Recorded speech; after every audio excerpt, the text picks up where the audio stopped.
Makanya jangan kita berpikiran kalau di masjid beribadah, di kantor tidak.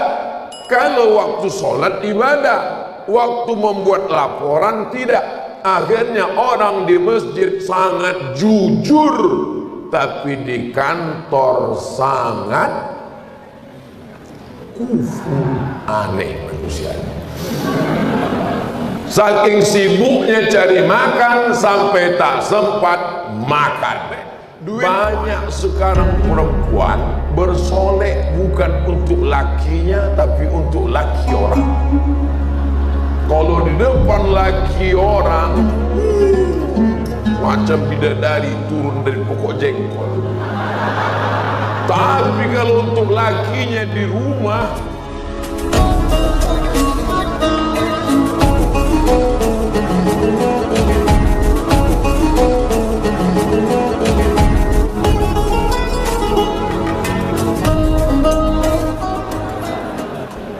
berangkat kerja ini adalah ibadah. Bismillahi tawakkaltu 'alallah la haula wala quwata illa billah. Tapi ibadah itu Pak Ustaz, sholat, puasa, zikir, baca Quran, itu namanya ibadah mahdoh. Tapi ada ibadah yang ghairu mahdoh. Masuk kantor dari jam 8 pagi ke jam 4 sore itu ibadah. Tapi kalau udah habis kerja pulang. Jangan nanti gara-gara ceramah ini ngobrol nongkrong warung kopi sampai jam 8 malam. Bininya nelpon, abang di mana? Ibadah.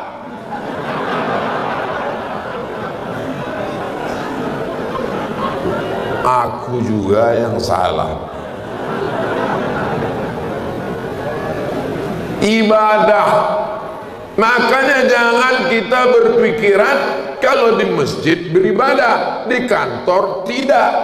Kalau waktu sholat ibadah, waktu membuat laporan tidak.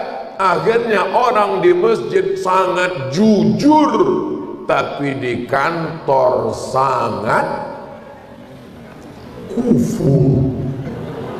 Seimbang. Tapi jangan gara-gara di kantor beribadah lalu nanti azan zuhur, hayya 'alas shalah, tetap juga mengetik. Terus ditanya, kau tak sholat zuhur? Ibadah. Ini ibadah, tapi ibadah ghairul mahdhah. Sempat-sempatkan sholat zuhur. Kalau diturutkan sibuknya kerja ini, tidak akan sempat beribadah. Pagi tak sempat duha, sibuk.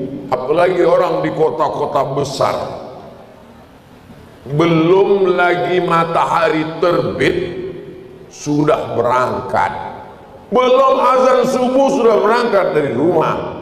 Sampai di tempat kerja macet, tak sempat sholat subuh.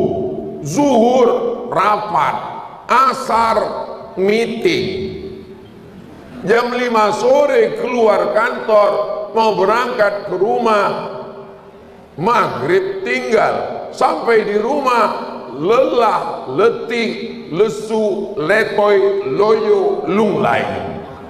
Isya tidak, puasa tidak, sholat tidak. Akhirnya datang malaikat maut. Makan tak sempat, anak tak jumpa, bini tak sempat. Akhirnya apa yang terjadi? Sakit datang, masuk ke rumah sakit, diperiksa sama dokter. Kata dokter, ini bapak sakit mah akut. Karena sibuk, akhirnya bapak sakit mah akut. Penyebabnya apa? Karena terlalu sibuk cari makan, akhirnya tak sempat. Aneh manusia. Saking sibuknya cari makan sampai tak sempat makan. duit itu hanya sempat singgah sebentar di rekening, habis itu pindah ke dokter spesialis. Makanya banyak anak-anak itu ingin jadi dokter. Kenapa? Menampung duit orang yang tak sempat makan tadi. Makanya nikmati. Sebelum berangkat, bapak bilang ke ibu, "Mama, ini adalah jihad untuk mencari rezeki yang halal." Ibu pun waktu ibu di sini juga panjang luar biasa. 8 jam ibu dengan laki orang. Bayangkan itu. Dengan laki sendiri tak sampai 8 jam. Pulang ke rumah jam 5 baru sampai.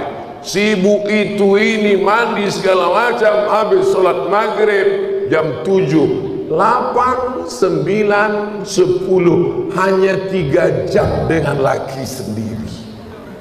Itu pun dipotong lagi sinetron hantu drama Korea, ditambah lagi grup WhatsApp. Maka kalau ada isu perselingkuhan di kantor, sangat logis dan masuk akal. 5 langkahnya. Pertama, ini bukan untuk mengukur orang lain, diri sendiri. Berawal dari rasa senang, tenang, dan nyaman. Setelah itu komunikasi intens, berlanjut dengan curhat. "Aku bang, lakiku ini memang laki-laki setan.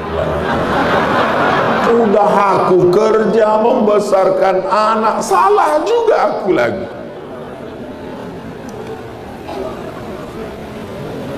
Ingat, dosa terjadi bukan karena hanya ada niat dari pelakunya, tapi juga karena ada kesempatan. Waspadalah. Setan belum pensiun, tapi kadang banyak orang menyalahkan setan. "Pak Ustadz, laki ini berselingkuh, sudah kuperiksa WA-nya, curhat dia sama teman sekantornya, tolong ruqyah Pak Ustadz." Bacakan ayat kursi. Biasanya apa tanda-tandanya Pak Ustadz kalau diganggu setan? Biasanya kalau dibacakan ayat kursi, keluar setannya itu nanti. "Allahu la ilaha illa huwal hayyul qayyum, la ta'khudhuhu sinatun wa la naum." Tak ada, slow aja. Rupanya bukan diganggu setan, memang gatal. Kadang kasihan juga itu nengok setan. Sikit-sikit salah setan, sikit-sikit salah setan. Kata setan, "Aku udah lama pensiun, aku udah tak kugoda lagi orang itu," kata setan. Kenapa? Lebih parah pula dia dari aku lagi, kata setan.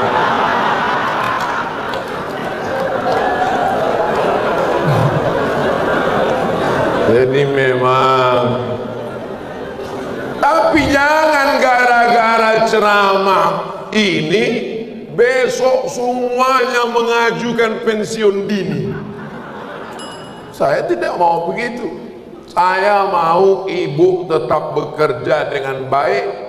Tapi Pak Ustadz, kami meninggalkan anak, meninggalkan suami. Yang penting itu bukan kuantitas waktunya, tapi kualitas. Ibu kalau sudah di rumah memang betul-betul me time, betul-betul quality time, waktu yang berkualitas. Pulang ke rumah jam 5, mulai mandi bersih bersolek. Banyak sekarang perempuan bersolek bukan untuk lakinya, tapi untuk laki orang. Kalau di depan laki orang, macam bidadari turun dari pokok jengkol. Tapi kalau untuk lakinya di rumah, tak usah lagi kita sebutkan, banyak yang tersinggung nanti. Ini bukan ece-ece, ini true story, kisah nyata. Jadi saya disuruh mengantar undangan. Pergilah saya ke rumah orang ngantar undangan. Assalamualaikum, Waalaikumsalam. Keluar bininya, saya kasih undangan, saya pun pergi. Tak lama sesudah itu meng-SMS dia ke rumah, ke alamat rumah emak saya. Sombong kali anak ibu, dikasihnya undangan dia langsung pulang, tak ada negur-negur saya. Kata mak saya, kenapa tak kau sapa si Atu tadi? Loh, dia tadi itu mak. Iya, lain mukanya ku tengok. Masa kau tak kenal sama dia? Lain ku tengok, hitam dia.